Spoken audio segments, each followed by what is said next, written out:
Então, vamos falar sobre epilepsia. É um assunto assim bastante... Tem muitas controvérsias a respeito.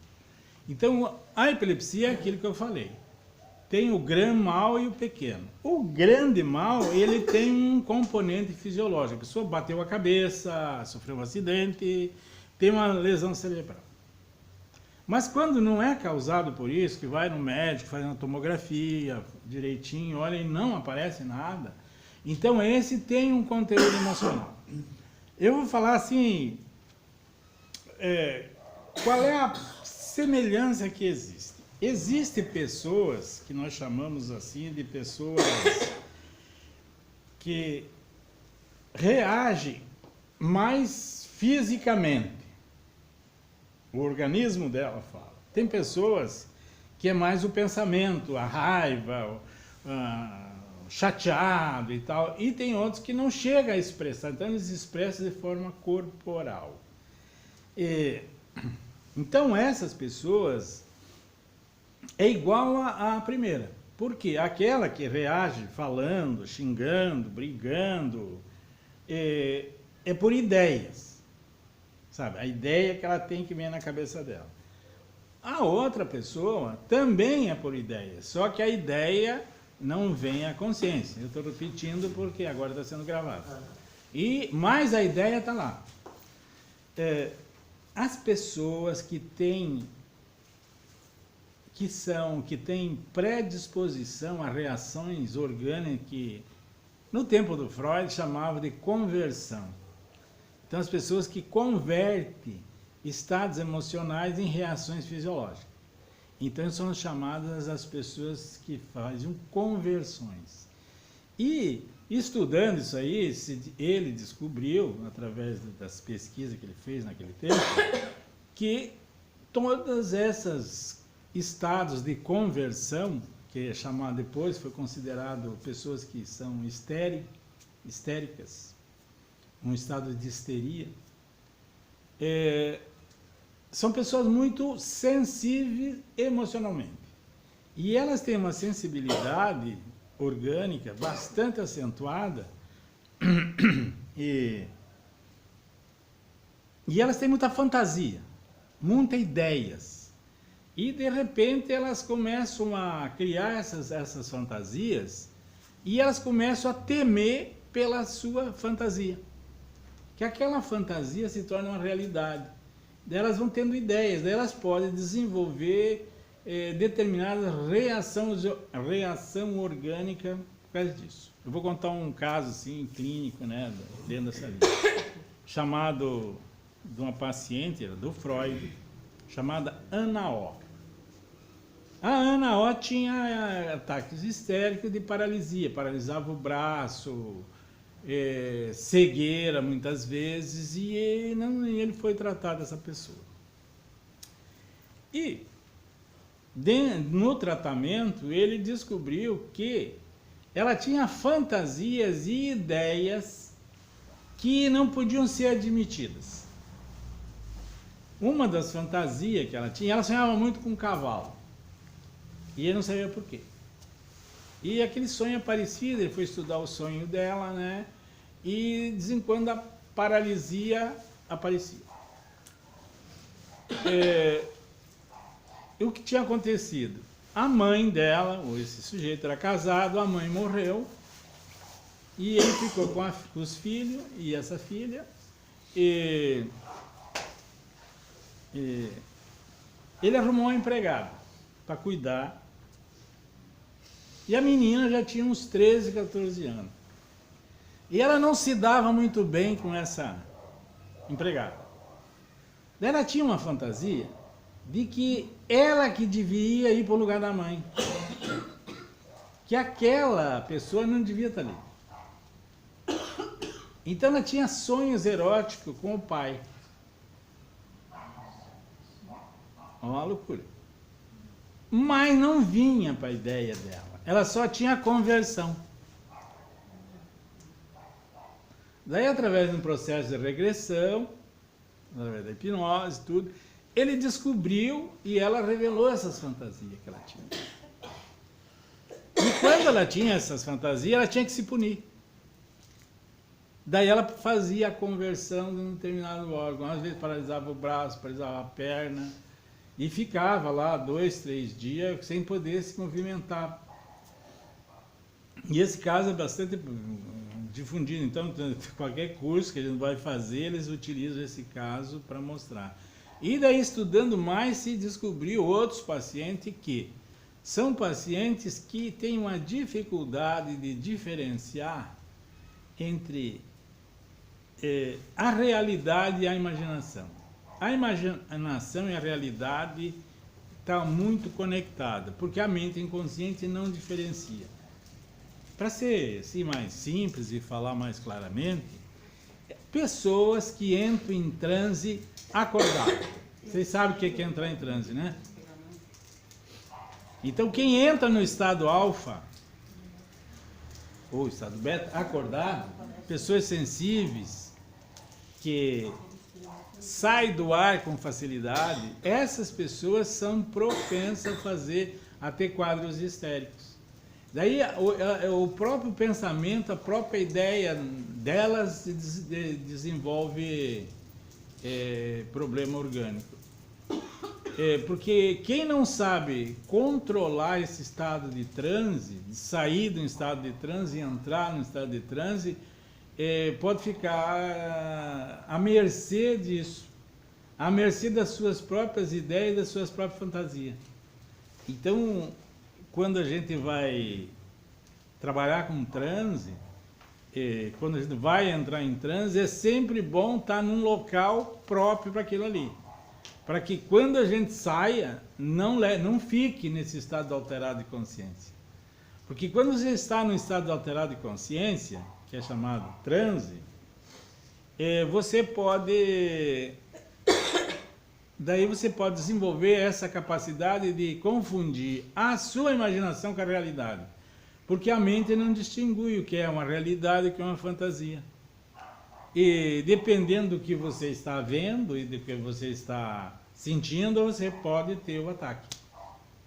Então é assim mais ou menos isso que acontece. Então, quem sabe que tem essa facilidade de entrar nesse estado alterado de consciência, criança até os seus 5, 6 anos está nesse estado. Adolescente que vai fazer aquela passagem da criança para o adolescente também, ela tem uma fragilidade chamada mental, que ela pode também começar a desenvolver esses estados. Então, daí ela pode ter essas reações orgânicas, não saber se aquilo que ela está acontecendo é apenas a imaginação dela ou se é real. Então, ela não distingue isso. Porque uma coisa que a gente tem que saber é que, quando a gente está vendo uma coisa, aquilo ali é a nossa mente que criou aquilo. Porque aquela realidade não existe. É criação mental. O que existe são frequências de ondas vibratórias.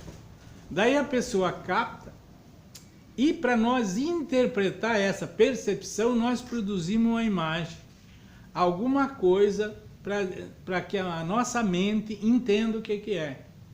Mas, muitas vezes, quando a gente não tem nada dentro referente, nós somos capazes de criar isso aí. Criar aquela imagem para nos dizer o que a gente está vendo. Porque o que existe mesmo é a intuição. A intuição a gente sabe, estou intuindo uma coisa. Mas quando chega ao ponto de eu começar a perceber aquelas imagens, é uma leitura, a gente tem que ler aquelas imagens, para saber o que aquela imagem está dizendo. É um sonho. Então a gente pode interpretar a imagem que eu estou vendo. Mas eu não posso aceitar que aquela imagem é uma realidade. Se eu começar a aceitar isso aí, eu estou entrando naquele limite que eu posso me perder. Daí posso desenvolver dupla personalidade, porque daí eu posso fazer qualquer coisa e eu achar que é uma outra pessoa, que é um ser de outro lugar, essas coisas. Porque, então, a nossa mente tem essa capacidade. Eu vou contar um caso, assim, meu, clínico. Eu fui fazer uma terapia de emagrecimento com a senhora, e eu comecei a conversar com ela e tal, a respeito da alimentação, que não é necessário nós guardar comida no corpo, que o corpo só precisa de 1.500 calorias, e você pode deixar o resto da comida na geladeira ou guardar o dinheiro no banco. Se não confiar, compra umas pedrinhas, umas pepitas de ouro, qualquer coisa. E não é necessário você armazenar no corpo. Eu fiz tudo isso aí. E eu falei assim, porque você tem que imaginar que o teu corpo é um carro. Você tem um tanque grande quando você vai fazer uma viagem, que vai precisar de muito combustível. Mas se não, você põe lá 1/3 no tanque e você vai, anda, volta e depois põe de novo. Todo dia você põe um pouco. Agora você não é necessário andar com o tanque cheio, porque vai pesar, os pneus vão gastar mais. Fiz toda uma analogia a respeito disso aí. E daí eu coloquei ela em transe. Tá. Daí, só coloquei ela num transe profundo e deixei. Daí quando eu tirei do transe, eu perguntei para ela, tudo bem? Tudo. Ela me falou assim, doutor, aconteceu uma coisa terrível comigo. Eu fiquei apavorado, não sei o que é. Eu quero que você me diga o que é. Eu cheguei em casa, eu me vi chegando em casa e eu abri a porta-mala do cara, saía pizza lá de dentro. Estava cheio de pizza, e saía uma, e saía duas, e eu tirava a pizza e continuava lá. O que quer dizer isso? Mas era real, até o cheiro da pizza. Eu falei, pois é. Como eu sei que isso... Eu falei, simplesmente é o seguinte, a sua mente inconsciente compreendeu a minha analogia. Ela entendeu o que eu estava falando. E ela mostrou para ela, do jeito dela, ela mostrou como que ela entendeu. Que... Está saturado. Hã? O corpo está saturado. Não, que ela tinha, não era necessário carregar aquele monte de pizza no corpo. No corpo, claro. Mas no caso ali ela estava com as pizzas dentro do carro. Mas na verdade só queria dizer assim, o que queria dizer, eu entendi o recado. E ela começou a emagrecer. Porque a gente engorda por 2 motivos. A gente engorda para ficar mais forte e afastar quem está nos ameaçando. Então, se eu me sinto ameaçado, eu tenho que ficar grande, é por isso que eles colocam na porta das boates as pessoas bem gordas. Olha aqui, ó. Desde que o senhor me destrói, já 7 centímetros, ó, a menos. E vai sumir isso aí tudo. Então, daí, eles colocam essa pessoa lá para assustar o cara chegar lá, põe respeito, né? O cara é pequenininho, magrinho, aquele baita sujeito assim, parece lutador de sumô. Se você for lutar, você até ganha dele, porque ele não sabe nem se movimentar, é tão pesado que ele é, mas só o tamanho visual assusta a gente. Então a gente, quando está se sentindo ameaçada no nosso território, nós podemos se avolumar e ficar maior. Que daí, quando a gente chega e mostra aquele baita corpão, assusta os adversários. Está assustando os clientes, então. Esse é um jeito que o corpo utiliza para falar com a gente. E daí tem outro jeito que a gente ganha peso. Eu quero que me vejam. Mamãe não me via, mamãe não me enxergava. Se eu ficar magrinho, miudinho, a mamãe não vai me ver. Então eu vou crescer, que quando eu chegar na frente dela, ela vai ter que olhar para mim. Ela vai ter que me observar. Então eu cresço, fico mais grandão, engordo para a mamãe ver. Só que agora eu já não preciso mais de mamãe, isso é quando eu era criança, pequeno. Mas para minha mente, mamãe é todo mundo que gosta de mim, que me ama. Então, para as pessoas que me amam, que gostam, eu engordo. Daí eles têm que olhar para mim e ver o meu tamanho, né? Então, isso são coisas que o nosso cérebro e a nossa mente faz. Então, a gente tem que saber um pouquinho, né? E as pessoas nervosas, agitadas, cria energia. Tem uma coisa boa para quem é assim, é a gente recomendar lutar boxe. Ou pôr um negócio lá e todo dia lá dar murro. Daí aquela agressividade sai para fora e não é preciso. Aconteceu comigo, uns 30 anos, mais ou menos. Eu tinha uma empresa e eu ficava só cuidando ali. Eu não podia ter um lápis, uma caneta, um papel, eu ficava desenhando. Uhum. E lá, isso assim, frequentemente. Lá pelas tantas, eu comecei a perceber que o que eu desenhava acontecia. Uhum. Aí eu fiquei apavorada. Isso é intuição. Isso Aí é intuição. Eu conversei Você... com uma pessoa que era um psicólogo, era um meu. Aí ele disse, mas que você fica muito, a tua mente viaja muito, Uhum. e você aproveita então essa e vai fazer um artesanato, vai ocupar o tempo em outra coisa. Aí eu deixei ele ficar. Quando eu não tinha nada para fazer, eu fazia artesanato, entendo. fazia alguma coisa. Isso é bom. Uma outra coisa que nós temos que ter cuidado para a gente não andar fora do ar. A gente só sai fora do ar. Qual é os locais apropriados para nós sair fora do ar? Mas não é muito bom, que o cara pode levar a tua carteira. Quando a gente está na religião da gente. Daí lá é um lugar para a gente poder sair fora do ar. Mas também tem que tomar cuidado com o que os caras estão falando, porque quando a gente está nesse estado alterado, tudo que falar entra e fica, não sai mais. E amanhã depois pode vir à tona na nossa vida. Passa 10 anos, 15 anos e aparece. Então a gente também tem que saber muito bem o que eu estou ouvindo e quem está fazendo isso comigo. Para mim me permitir sair e entrar em transe profundo. Porque ali nós estamos sujeitos a qualquer coisa. Então, quando eu assim, uma coisa que eu ofereci no meu marido, ó, se eu cair, você me leva pro hospício. Tava lá, o Ilha Shop cheinho.